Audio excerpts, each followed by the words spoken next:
I have a show and a podcast recommendation for you. Side note, I am almost completely blind, which means I solely have to rely on audio description. In case you don't know what that is, AD is a voice that speaks in between the dialogue and describes everything that is visually relevant in the scene. So the show that I recommend is Emily in Paris.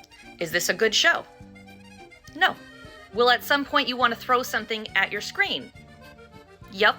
Yeah, I know I'm not really selling it, but stick with me. The one great thing about this show is that the audio description is surprisingly good. It actually describes a lot, including the weird-ass fashion that Emily and the rest of the characters wear. And now for the podcast, which is Enemy in Paris. It's basically a hate watch podcast. Two comedians, Sam and Beck, break down each episode of Emily in Paris, and they joke about it, they get infuriated by it. It is hilarious. And one thing that I really appreciate about really all rewatch podcasts, I love you too, Office Ladies, is that when the audio description inevitably doesn't describe everything that I would like it to, the podcast just kind of picks up the slack. And as a blind person, I don't feel like I'm missing out. So yeah, I highly recommend you subjecting yourself to the trash fire that is Emily in Paris, and then go listen to Enemy in Paris, which is so entertaining.